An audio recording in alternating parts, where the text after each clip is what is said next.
الحمدللہ رب العالمین والصلاة والسلام علی سید الانبیاء والمرسلین اما بعد فاعوذ باللہ من الشیطان الرجیم بسم اللہ الرحمن الرحیم۔ میں درود پاک پڑھاؤں گا، آپ حصول برکت اور حاجی افضال صاحب کے اصال ثواب کی نیت سے بلند آواز سے درود پاک پڑھیں۔ الصلاۃ والسلام علیک یا رسول اللہ وعلی آلک واصحابک یا حبیب اللہ۔ الصلاۃ والسلام علیک یا نبی اللہ وعلی آلک واصحابک یا نور اللہ۔ حضور نبی پاک صاحب لولاک سیاح افلاک صلی اللہ تعالی علیہ وآلہ وسلم کا فرمان عالی شان ہے، تم اپنی مجلسوں کو مجھ پر درود پڑھ کر آراستہ کرو۔ یہ کیا ہے؟ یہ آج ایک مجلس ہے، اور جب کبھی درود پاک پڑھایا جائے نا تو شرمانا نہیں چاہیے۔ یہ میرے آقا فرما رہے ہیں، تم اپنی مجلسوں کو مجھ پر درود پڑھ کر آراستہ کرو، کیونکہ تمہارا درود پڑھنا قیامت کے روز تمہارے لیے نور ہوگا۔ صلو علی الحبیب صلی اللہ تعالی علی محمد صلی اللہ تعالی علیہ وآلہ وسلم۔ پیارے اسلامی بھائیوں، آج کے بیان میں بہت ضروری گفتگو میں نے محسوس کی کہ ایسی گفتگو کروں جس گفتگو سے مجھے بھی فائدہ ہو، کرنے والے کو بھی فائدہ اور سننے والوں کو بھی فائدہ ہو، اور ہمارے بہت ہی معزز پیارے دوست ملک افضال اوان عطاری صاحب کو بھی اس کا وہ ثواب پہنچے کہ جب تک ہم کم از کم زندہ رہیں نا، ان کی نیکیوں کا میٹر چلتا رہے، ان کو روز ایصال ثواب پہنچتا رہے۔ اب دیکھیں، بزنس مین یہاں کثرت سے بیٹھے ہیں، ہم دنیا میں آج کون سا بزنس پسند کرتے ہیں؟ جس بزنس میں ڈیلی اچھی پروفٹ آئے، جس بزنس سے بیٹھے بٹھائے روز ہمیں ایک اچھا نفع ملے، اور اگر ایک دن نفع ملے سال بھر نفع نظر ہی نہ آئے، تو مجھے بتائیے ایسے کاروبار کو لوگ پسند کرتے ہیں؟ نہیں۔ مارکیٹس کے اندر جو مشہور بازار ہوتے ہیں، ان بازاروں میں پراپرٹی کا، دکانوں کا ریٹ بہت زیادہ ہائی کیوں ہوتا ہے؟ کیونکہ کسٹمر نے وہاں آنا ہی آنا ہے، وہاں نفع ملنا ہی ملنا۔ آپ ایک مرتبہ بیٹھ جائیں، پھر گاہک وہاں چل کے آئے گا۔ اسی طرح انسان کو اپنی زندگی میں وہ اعمال کرنے چاہیے کہ انسان رہے نہ رہے، انسان ہو نہ ہو، اس کو ڈیلی نیکیوں کا پروفٹ ملتا رہے، ڈیلی نیکیوں کی دہاڑی لگتی رہے۔ یہاں پر ہمیں احساس نہیں ہے، ہمیں اس وقت احساس کس چیز کا ہے؟ پیسے کا، کہ جس سے ہماری دنیا، یوں سمجھے دنیا کا سرکٹ چلنا ہے، نظام گھومنا ہے، ہمیں روزی ملنی ہے، اس پر ہماری پوری توجہ فوکس ہے، اور اس پر ہی ہماری ساری انرجی صرف ہو رہی ہے۔ اور آخرت میں مال نہیں بلکہ اعمال چلیں گے، اور خوش قسمت ہے وہ شخص جس کو اللہ کریم یہ شعور دے دے کہ اس نے دنیا میں مال کے ساتھ ساتھ اعمال کی طرف بھی توجہ کرنی ہے۔ میں قرآن کریم کی آیات مبارکہ آپ کو پڑھ کر اس ضمن میں پھر گفتگو کرتا ہوں۔ قرآن کریم میں ہے، یوم لا ينفع مال ولا بنون الا من اتى اللہ بقلب سلیم۔ فرمایا جس دن نہ مال کام آئے گا نہ بیٹے، مگر وہ جو اللہ کے حضور حاضر ہوا سلامت دل لے کر۔ پھر قرآن کریم میں ایک اور مقام پہ ہے، افحسبتم انما خلقناکم عبثا وانکم الینا لا ترجعون۔ فرمایا تو کیا یہ سمجھتے ہو کہ ہم نے تمہیں بیکار بنایا اور تمہیں ہماری طرف پھرنا نہیں؟ اللہ، یقین کریں قرآن ہدایت ہے، اللہ کرے ہم اس کو پڑھیں، قرآن ہدایت ہے، اس کی گواہی قرآن ہی دے رہا ہے۔ قرآن فرماتا ہے ذالک الکتاب لا ریب فیہ، یہ وہ کتاب ہے جس میں شک کی جگہ نہیں، ھدی للمتقین، ہدایت ہے ڈر والوں کے لیے۔ یہ قرآن کن کے لیے ہدایت ہے؟ جو ڈرنے والے ہیں۔ کسی بزرگ رحمت اللہ تعالی علیہ نے خواب میں ایک اللہ کے ولی کو دیکھا، یہ برسوں یعنی سینکڑوں سال پہلے کی بات ہے۔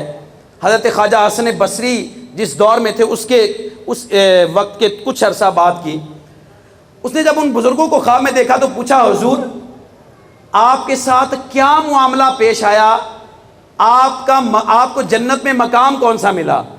فرمایا اللہ نے مجھے اپنی رحمت سے بخش دیا۔ فرمایا وہ حسن بصری تھے، ان کا کیا حال ہے، وہ کس حال میں ہیں؟ فرمایا وہ جنت میں اس وقت بادشاہ ہیں، ان کی کوئی بھی نافرمانی نہیں کرتا، وہ جو چاہتے ہیں کرتے ہیں، انہیں کوئی روک ٹوک نہیں ہے۔ پوچھا حضور یہ کس وجہ سے؟ فرمایا وہ اس وجہ سے کہ وہ اللہ سے ڈرتے بہت زیادہ تھے، وہ اللہ سے ڈرتے بہت زیادہ تھے، یہ ریزن ہے خواجہ حسن بصری کی جنت میں بھی بادشاہ بننے کی۔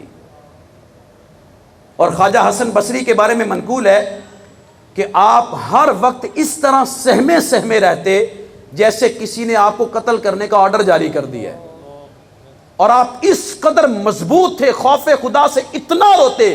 آپ کے سامنے تو جب کوئی کبھی ہنستا بھی نا تو آپ فرماتے کیا تو بخشا گیا ہے، تو ہنس رہا ہے؟ اور یقین کریں لوگ کہہ کے مار مار کے اونچی اونچی آواز سے گناہ کرتے ہیں اور پھر بھی ندامت اور شرمندگی نہیں ہے۔ اور یہی خواجہ حسن بصری کے بارے میں منقول ہے کہ آپ کو پانی کے اوپر بھی مسلح بچھا کر نماز پڑھتے لوگوں نے دیکھا ہے، اللہ نے یہ مقام دے دیا تھا۔ بزرگ فرماتے ہیں جب کوئی بندہ اللہ کے خوف میں مبتلا ہوتا ہے، اللہ سے ڈرتا ہے، اللہ جہان کا خوف اس کے دل سے ختم کر دیتا ہے اور اسے وہ عزت عطا فرماتا ہے کہ اللہ کی جتنی بھی مخلوق ہے اس کی تعظیم کرتی ہے، اس کا ادب کرتی ہے اور اس کا کہا مانتی ہے۔ اور یہ قرآن کریم کی جو آیات پڑھی، میں نے دوسری آیت پڑھی، تو کیا یہ سمجھتے ہو کہ ہم نے تمہیں بیکار بنایا اور تمہیں ہماری طرف پھرنا نہیں؟ اس کی تفسیر میں ہے کہ ہم نے تمہیں اپنی عبادت کے لیے پیدا کیا تاکہ تم پر عبادت لازم کریں، اور جب تم ہماری طرف لوٹ کر آؤ تو ہم تمہیں تمہارے اعمال کا بہترین بدلہ دیں۔ کتنا خوش نصیب ہے جو قیامت والے دن اپنے رب سے بدلہ لے گا، اور رب فرما رہا ہے بہترین بدلہ۔ عبادت اس کی کئی قسمیں ہیں، اب چونکہ وقت کم ہے لیکن میں کچھ باتیں عرض کرتا ہوں۔ دیکھیے عبادت کی طرف راغب کرنے کے لیے انسان کو سب سے پہلے اپنے دل کو منانا ہے۔ امام غزالی رحمۃ اللہ علیہ نے کیمیہ سعادت میں لکھا ہے کہ جو دل ہے نا، دل یہ انسان کے جسم کا بادشاہ ہے۔ کیا ہے؟ تمام اعضاء اس کی رعایا ہیں، اس کے ماتحت ہیں۔ دل نے جو کہنا ہے نا اعضاء نے وہی کرنا ہے، دل میں جو آنا ہے انسان نے وہی کرنا ہے۔ اور جب انسان کا دل درست ہو جاتا ہے نا پھر وہ بہت بڑے مقام پہ پہنچ جاتا ہے۔ اب دیکھیے ہمارا دل کیا کہتا ہے، کبھی غور کیا ہے ہمارے دل کی کیفیات کیا ہے؟ اور ہم نے یہ بھی سنا قرآن کریم کی آیت کہ یوم لا ینفع مال ولا بنون، جس دن نہ مال کام آئے گا نہ بیٹے، مگر وہ جو اللہ کے حضور حاضر ہوا سلامت دل لے کر۔ یہ سلامت دل کیا ہے؟ بزرگ فرماتے ہیں اگر تو اللہ کے حضور سجدہ کرے اور تیرا دل کرے کہ میں سجدے میں رہوں، سجدے سے باہر نہ ہوں، اور تیرا دل کرتا کرے کہ جب بھی نماز کا ٹائم ہو میں دوڑ کر شوق سے ذوق سے اللہ کے حضور حاضر ہوں، تو سمجھ جا تیرا دل ستھرا ہے، تیرا دل سلامت ہے۔ اور اگر تیرا دل نہیں کر رہا نا اللہ کے حضور جانے کو، سمجھ تیرا دل مر گیا ہے۔ اور جب تجھے نیکی کر کے خوشی ملے، راحت ملے، سکون ملے، اطمینان ملے، سمجھ تیرا دل سلامت ہے۔ اور اگر تیرا دل نیکی کرنے کو نہیں کرے، سمجھے دل مر گیا ہے۔ اور ایک بزرگ فرماتے ہیں عجیب ہیں وہ لوگ جو میت پر روتے ہیں، اس پر نہیں روتے جس کا دل مر چکا ہے۔ تو دل سب سے پہلے ضروری ہے بندے کو عبادت کی طرف لانے کے لیے، یہ اشد ضروری ہے کہ بندہ دل کی اصلاح کرے۔ تو پیارے اسلامی بھائیوں، دل کی اصلاح کے لیے ایک بات میں عرض کر دوں، وہ یہ ہے جی، وہ یہ ہے کہ انسان کو جس مقصد کے لیے اللہ نے بھیجا ہے نا، وہ کیا ہے؟ آخرت کی تیاری۔ وہ کیا ہے؟ آخرت کی تیاری۔ جب آخرت کی تیاری کے لیے اللہ پاک نے ہمیں بھیجا، میں مثال دے کے سمجھانے کی کوشش کروں گا، بڑی کلوز سی مثال۔ فار ایگزامپل، آپ نے اپنے بیٹے کو بھیجا، جاؤ بیٹا یہ میرا موبائل ہے اور اس موبائل کو آپ ٹھیک کروا کے لے آؤ، اس موبائل کو آپ ٹھیک کروا کے لے آؤ، اور ٹھیک کروانے میں تجھے 4 5 یا 10 گھنٹے لگیں گے۔ کتنے گھنٹے لگیں گے؟ 4 5 یا 10 گھنٹے لگیں گے۔ جب بھوک لگے تو کھانا کھا لینا، پیاس لگے تو پانی پی لینا۔ اب تم نے جس بیٹے کو بھیجا اس کی موبائل کو صحیح کروانے کی طرف توجہ رہی نہیں، اور بھوک کی طرف ساری توجہ چلے گئی، پیاس کی طرف ساری توجہ چلے گئی۔ اب وہ لگ گیا بھوک اور پیاس کے چکر میں، اور جو اس کا حقیقی مطلب تھا، مقصد تھا، اس کو بھول گیا۔ مجھے بتائیں آپ اپنے بیٹے کو کیا کہیں گے جب آپ اس کو بلائیں گے؟ کام بھی نہ، اس کو تکلیف ہوگی یا نہیں؟ اس کو تکلیف ہوگی یا نہیں ہوگی؟ اس کو ہوگی۔ تو اب دیکھیے اللہ کریم نے ہمیں اپنی عبادت کے لیے بھیجا ہے۔ کس کے لیے بھیجا ہے؟ اپنی۔ کیا آج ہم اس عبادت کی طرف ہیں؟ اللہ اپنی کروڑہ رحمتوں کا نزول فرمائے ہمارے پیارے دوست حاجی افضال پر۔ یقین کریں جو عبادت کے لیے سب سے موزوں جگہ ہے نا، وہ مسجدیں ہیں۔ وہ کیا ہیں؟ مسجدیں ہیں۔ مجھے ہمارے حاجی اجاز صاحب بھی نظر آ رہے ہیں، ان کا بھی بہت زیادہ ذوق ہے، یعنی یہ حوصلہ افزائی کرنی چاہیے کہ ان کو الحمدللہ انہوں نے بھی مسجدوں میں اتنا کام کروایا۔ یہ سمجھے دونوں دوست تھے، اور کئی مساجد، کئی مدرسے انہوں نے تعمیرات کا سلسلہ کرایا۔ اللہ ان کو اور برکتوں سے مالا مال فرمائے۔ لیکن میں یہ کہوں گا کہ مسجدوں کی شان کیا ہے، سنیے۔ اللہ اکبر فرمایا نمازی کا مسجد سے تعلق رہتا ہے، ایمان والے مسجد کو آباد کرتے ہیں، مسجد تعظیم کا مقام ہے۔ کعبہ شریف اور سب مسجدیں جنت میں جائیں گی۔ اور میرے آقا مدینے والے مصطفیٰ صلی اللہ تعالیٰ علیہ وسلم نے ارشاد فرمایا، جب تم کسی شخص کو مسجد کی خبر گیری یعنی دیکھ بھال کرتے دیکھو تو فرمایا اس کے ایمان کی گواہی دو، اس کے ایمان کی گواہی دو۔ جب مسجدیں، اور پھر قرآن کریم میں ہے اللہ پاک ارشاد فرماتا انما یعمر مساجد اللہ من آمن باللہ والیوم الآخر واقام الصلاۃ وآت الزکاۃ۔ فرمایا اللہ کی مسجدیں وہی آباد کرتے ہیں جو اللہ اور قیامت پر ایمان رکھتے ہیں اور نماز قائم رکھتے ہیں اور زکوٰۃ دیتے ہیں۔ اللہ کی مسجدیں کون آباد کرتے ہیں؟ جو اللہ اور قیامت پر ایمان لاتے ہیں۔ اللہ ان کی صفت فرما رہا ہے قرآن کریم میں، صفت بیان فرما رہا ہے۔ تو یقین کریں، کوشش کریں۔ مجھے ایک بڑی بات ایک تاجر کی پسند آئی، اس نے بات کی، بڑی خوبصورت بات، آپ سب کے لیے مشعل راہ ہوگی۔ اس نے کہا حضرت، جب ملاقات ہوئی نا، اس نے کہا جی میں نے اپنے سارے بچوں کے لیے علیحدہ علیحدہ گھر دنیا میں بھی بنا دیا ہے اپنے جیتے جی، اور میں نے اپنے جیتے جی ان کا جنت میں بھی ایک ایک گھر بنا دیا ہے۔ یہ بات بڑی عجیب لگی، یہ بات بڑی عجیب لگی۔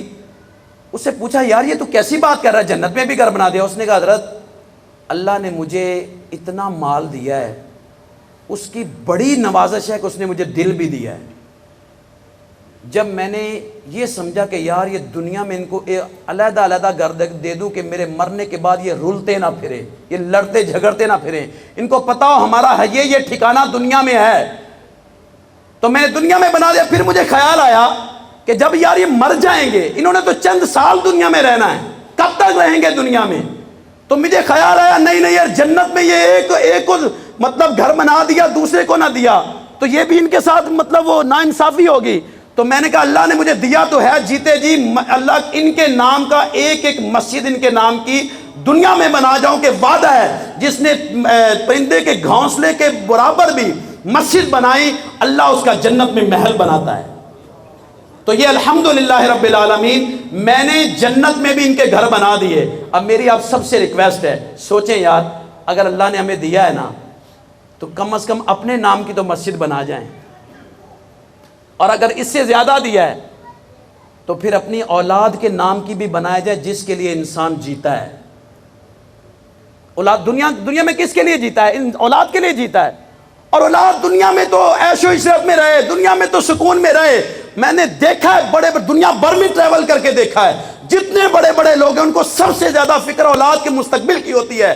وہ کتنا محروم شخص ہے کہ جس کو اپنی دنیا کے چند سالہ اولاد کے مستقبل کی تو فکر ہے، لیکن کروڑوں اربوں کھربوں سال ختم ہو جائیں گے، وہ زندگی ختم نہیں ہوگی، وہاں کے مستقبل کی فکر نہیں ہے.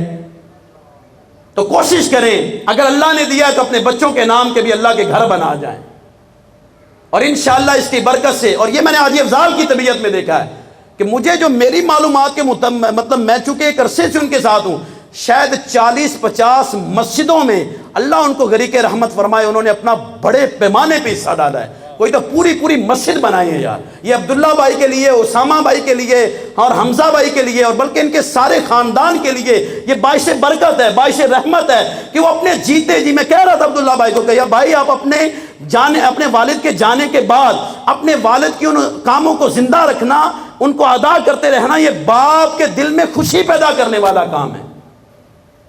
اور یہ انشاءاللہ الکریم یہ اولاد کو بھی حصہ ملے گا، ان کے بھائیوں کو بھی، بہنوں کو، سب کو حصہ ملے گا.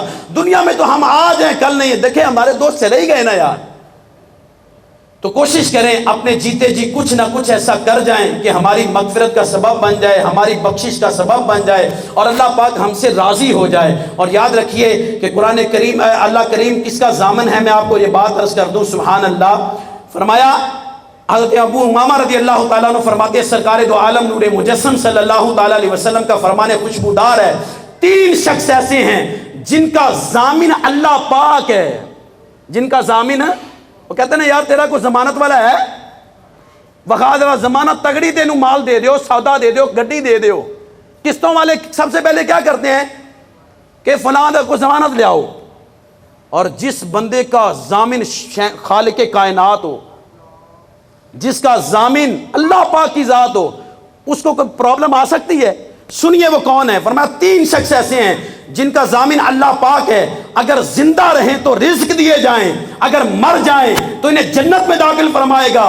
فرمایا نمبر 1 جو اپنے گھر میں داخل ہو اور گھر والوں کو سلام کیا کرے. اللہ اللہ اللہ اللہ. جو اپنے گھر میں داخل ہو اور نیت کر لو انشاءاللہ آج کے بعد گھر میں سلام کریں گے. یہ سلام والی ہے. اور سلام کیا؟ سلامتی. کون نہیں چاہتا میرے گھر والے سلامتی میں نہ رہیں؟ تو بھائی سلامتی میں رہنا ہے تو دعا دو ان کو، داخل ہوتے وقت سلام کرو. تو اللہ پاک ضامن ہے. نمبر 2 فرمایا جو مسجد کی طرف چلے اللہ پاک اس کا ضامن ہے. جو مسجد کی طرف چلے. اب یہ بھی دیکھا میں نے حاجی افضال صاحب کو کہ وہ مسجدیں بناتے تھے، لیکن مسجدیں بنا کر اس کی آباد کاری کے لیے اس سے زیادہ کوشش کرتے تھے. میں نے کئی موقعوں پہ دیکھا ہے انہوں نے لوگوں کی باتیں سنی. حاجی صاحب کہڑے کا متے لگ گئے نے، یعنی گلی گلی جا رہے ہیں، دکان جا رہے ہیں، یار چلا نماز، آپ ادھر نماز پڑھیے، ذرا نماز پڑھیے. یہ نماز کی طرف بلانا کس کی طرف بلانا ہے؟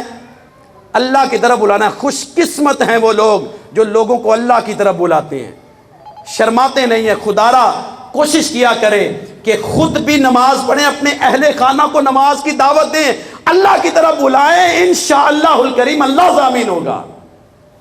اور نمبر 3 فرمایا جو راہ خدا میں نکلے اللہ اس بندے کا ضامن ہے. یار ساری زندگی گزر گئی ہماری اپنے کاموں کے لیے نکلتے ہوئے، ساری زندگی گزر گئی UK، یورپ، USA، دنیا بھر کی سیریں کرتے ہوئے. کوئی دن ہے جو اللہ کے لیے بھی ہمارا ہو اور ہم اللہ کے لیے نکلے ہوں؟ کسی نے پوچھا حضرت کتنے جا رہے ہو؟ اللہ کے رستے میں جا رہا ہوں.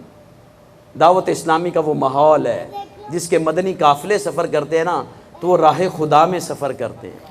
کوشش کریں. میں آپ کو بھی بلکہ حاجی صاحب کے بھتیجوں کو، بھانجوں کو، ان سب کو کہوں گا کہ آپ بھی حاجی صاحب کے اصال ثواب کے لیے مدنی قافلوں میں بھی سفر کریں. انشاءاللہ الکریم اس کی بے شمار برکتیں ہمیں نصیب ہوں گی. اور مسجد کو کوشش کریں، جو میں نے ذہن دیا ہے کہ مسجد بنائیں اور اپنی زندگی کو غنیمت جانیں. نہیں پتہ کہ ہم کب چلے جائیں گے. وہ میاں محمد بخش رحمۃ اللہ علیہ نے جگایا ہے غافلوں کو، لوئے لوئے بھر لے کڑیے جے تد پانڈا پرنا. لوئے لوئے بھر لے کڑیے جے تد بھانڈا برنا. شام پئی بن شان محمد تے گھر جاندی نے ڈرنا۔ جب پاس کچھ نہیں ہوتا نا تو بندہ گھر نہیں جاتا۔ خودکشی بندہ کب کرتا ہے؟ جب پلے کچھ نہ ہو۔ اس کو پتہ ہے 6 7 4 بچے ہیں، بھوک سے بلک رہے ہیں، کچھ پلے نہیں ہے، گھر جاؤں گا تو میرے سامنے روئیں گے، میں برداشت نہیں کر پاؤں گا۔ اللہ معاف کرے، لوگ غلط حرکت کر کے خودکشی کر لیتے ہیں۔